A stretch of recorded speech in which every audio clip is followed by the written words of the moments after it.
को हम पीड़ा के रूप में देखते, क्योंकि जीवन का हर पहलू ही कहीं ना कहीं पीड़ा क्रिएट करता है। जीवन के प्रारंभ से, बच्चे के पैदा होने से जीवन के अंत तक जीवन उस पीड़ा में भरा हुआ है, पीड़ा ही पीड़ा है। लेकिन उस पीड़ा को हर दृष्टिकोण से देख पाना, उस पीड़ा को हर स्थिति के कल्पना करके ब्रीफली 2 लाइनों में बांधना और फिर उसको कविता का खूबसूरत रूप देना, मैं समझती हूँ ये बहुत बड़ी अचीवमेंट है। मुझे कविता पहले पढ़ने का मौका मिला था, मिल गया था खुशकिस्मती से। एक आर्टिकल भी लिखने को मिला जो मैंने AICTE की जर्नल रुबेल में छपी है, उसके लिए लिखा कविता को वेलकम करते हुए, उसके बारे में इंट्रोडक्शन देते हुए।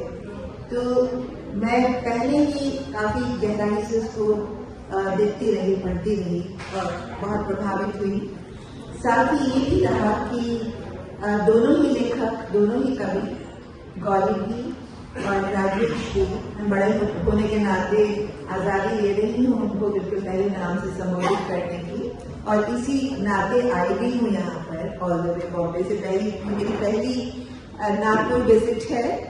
पहले तो विजिट दिल्ली से जाते हुए मुंबई या किसी और जगह नागपुर के स्टेशन पर आधी रात को हुआ करती थी, और उसी से इंट्रोडक्शन था मेरा। ये अब शहर के अंदर आने वाली पहली विजिट है, और इनका इतना स्नेह था और मेरी मन में भी इनके लिए इज्जत है, इतना रिकॉर्ड है कि मैं बॉम्बे से आई इसीलिए मिलने के लिए। तो मैं बेसिकली आशीर्वाद नहीं आई हूँ, एक समझने की इतनी बड़ी हूँ सबसे। तो मैं चाहती हूँ कि कविता बहुत सक्सेसफुल हो और इसको सही मायने में लोग वक्त देकर समझने की कोशिश करें। कविता पाठ तो बहुत सुंदर हुआ है, लेकिन फिर भी कविता की जो 2 लाइनों के अंदर की गहराई होती है वो शायद खुद सामने रखकर पढ़कर महसूस ज़्यादा की जा सकती है, जैसे मैंने की। मैं राजेश को 3-4 साल से जानती हूँ, गौरी को भी कुछ इसी किस्म के वक्त से जानती हूँ, और दोनों से बहुत स्नेह बना है और अपनत्व है, और इनकी हर प्रगति को मैं नजदीकी से देख पा रही हूँ। और मैं तीनों असरानी ब्रदर्स के लिए बहुत गहरा स्नेह रखती हूँ और आदर रखती हूँ, क्योंकि मुझे लगता है कि इतना अचीव करना इन सर्कमस्टांसेस में और जीवन को इतना आगे ले जाना, और बहुत जगह मैं जिक्र करती रहती हूँ उनके बारे में और खुद भी इंस्पायर होती हूँ बहुत। तो सोचती हूँ क्या हुआ, बरस निकल गए, जाते जाते कुछ तो करे रह गए, जीवन ऐसे ही चला गया तो बेमानी होगा, कोई याद भी नहीं रखेगा और मेरा भी जीवन अच्छी हो जाएगा। खैर कुछ थोड़ी सी बातें भी कर रही हूँ। तो कविता की जब मेरे सामने आई तो पहले मैंने जब उसको पढ़ा, और बल्कि साथ साथ इस पर चर्चा भी होती रही मेरे साथ, कई बार गौरी ने भी मेरे साथ चर्चा की। और मुझे पता था, राजेश ने खुद ही बताया था कि पहले 15 छंद थे और पिछले कविता संग्रह में आई थी, और फिर उसकी रेंज को देखा गया और महसूस किया गया कि ये अंतहीन है, तो इस पर और काम किया जा सकता है। और फिर ये ग्रो करके 126 छंदों में चलती चली गई और बढ़ती गई, और बहुत सारे संदर्भ इसके उभर कर आते रहे। तो जीवन की सीमाहीनता को लिया गया है और अंतहीन है सचमुच में, क्योंकि इस पे और बहुत कुछ जोड़ा जा सकता है। क्योंकि मेरी जो पीड़ा होगी वो शायद आपकी नहीं होगी, और आप जिस संदर्भ को पीड़ा नहीं मान के चलते हो वो मेरे लिए पीड़ा वाला हो सकता है, या इसी तरह से उल्टे विपरीतार्थक तरीके से आपकी पीड़ा है मैं शायद ना महसूस कर सकूं। पुरुष की पीड़ा अलग हो सकती है, स्त्री की अलग हो सकती है, दलित की अलग हो सकती है, उच्च वर्ग की अलग हो सकती है, पॉलिटिक्स की अलग हो सकती है, और तरह तरह की स्थितियों में से पैदा होने वाली अलग हो सकती है, गरीबी की अलग होती है। हर तरह की पीड़ा ही है।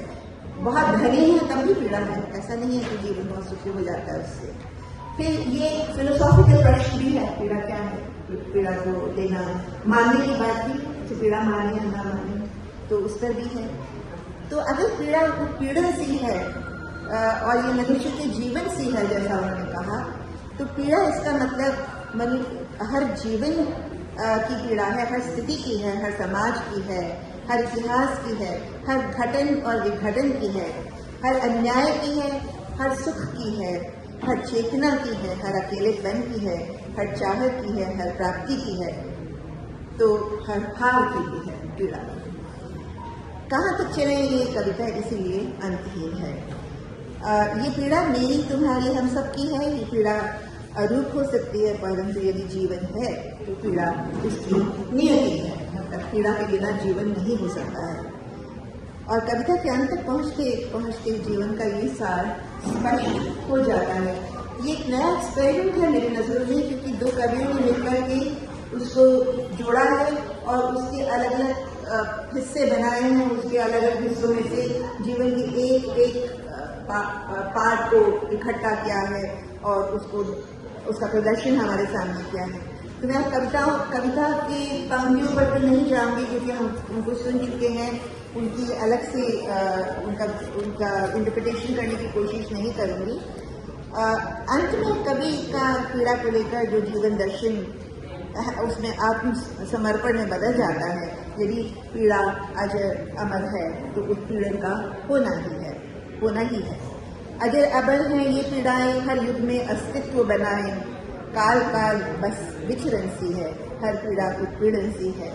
भांति भांति की ये पीड़ाएं क्या हैं, क्यों हैं ये पीड़ाएं? ये प्रश्न जरूर उठते हैं जब किसी भी ट्रेजेडी को हम देखते हैं या किसी भी दर्द को महसूस करते हैं। स्वप्न दिशा में मंथन सी है हर पीड़ा उत्पीड़न की। कविता में यदि एक और निरंतर वस्तुनिष्ठता है तो साथ ही है अनुभव तथा स्वयं बीती हुई यादें, स्थितियाँ। एक विशाल कैनवस पर छोटे छोटे चित्र बनाती हुई पहली दो पंक्तियाँ यानी मतलब जो कविता के भावार्थ, मूड तथा लय को तय करता है, और बाद में रदीफ हर चंद के अंत में आती हुई पंक्ति जो गजल की भांति संपूर्ण कविता को अर्थ प्रदान करती है। इसी प्रकार कविता 126 जानवर तक टेढ़ी मेढ़ी नदी की तरह, परंतु एक युक्ति बोध और जीवन क्रम के साथ बहती जाती है। छंद कुछ यूं रचने गए हैं कि मैं दोनों कवियों की अलग अलग छवि की पहचान नहीं कर नहीं पाई थी, या यूं कहिए कि शायद करना भी नहीं चाहती थी, क्योंकि निजी व्यक्तित्व का ओझल हो जाना ही कविता की सार्वभौमिकता की, उसकी यूनिवर्सैलिटी की पहचान है। साथ ही है कविता की थिरकती सी चाल की। बहुत बार मुझे ऐसा लगा कि नदी के पानी की तरह उछलती कूदती वो जा रही है। साथ ही है कविता की थिरकती सी चाल, रचनात्मक और सुंदर अलंकारिक भाषा, उपमा, रूपक, अनुप्रास, मानवीकरण तथा विरोधाभास सबका, आयरनी, विडंबना सबका बेहद खूबसूरती से इस्तेमाल किया गया है। राजेश जी के बारे में पर्सनली कहने की तो खैर जरूरत नहीं है, हम सब जानते भी हैं, और उनके जुनून वो कहाँ तक करेंगे, बहुत कुछ सीखने के लिए है मेरे पास भी। और इसी तरह से गौरी में भी एक अच्छे साहित्यकार के गुण है, और ये प्रदर्शन है उसका कि दोनों ने मिलकर इस किस्म की रचना की है। मेरा सौभाग्य है कि ये किताब जो अब छप कर आ गई है हमारे सामने, इसमें मेरा भी कंट्रीब्यूशन बन गया है, और मैंने इसमें अपने आशीर्वाद के नाते कुछ ना कुछ कहा है। ये मेरी गरिमा को बढ़ाया है मुझे भी एक, और यहाँ आकर आप लोगों से मिलने का एक सुअवसर प्रदान किया है।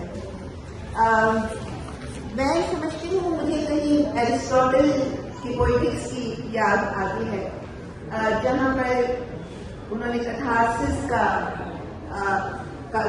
जिक्र किया है कि पीड़ा या रोना या पीड़ा या दर्द को महसूस करना, हम क्यों ट्रेजेडी देखते हैं, हम क्यों ट्रेजेडी को अपने जीवन में महसूस करते हैं। तो पीड़ा जो एक तरह का, पीड़ा का होना एक तरह से कथारसिस भी है। पीड़ा का होना केवल पीड़ा ही नहीं है, ये उत्पीड़न ही नहीं है। पीड़ा का होना आपकी प्यूरिफिकेशन का, अंदर के मैल से निकलने का या यूनिवर्सलाइज होने का भी एक जरिया है। तो शायद कभी ने इस बात को भी देखा होगा और कहा होगा, कभी हमको दोनों विरोधाभासी दोनों बातें इस कविता में देखने को मिलती हैं। और सबसे नहीं लेना चाहिए, हमारे को बहुत ही मुख्य और इम्पोर्टेंट स्पीकर हैं। मुझे बहुत खुशी है, मैं आपके साथ हूँ। बहुत खुशी है आपके साथ कुछ वक्त बिताने के लिए मिला, याद रखेंगे इसे। और बहुत बहुत धन्यवाद, बहुत बहुत ब्लेसिंग। सफल हो ये कविता और पढ़ी जाए। Thank you very much.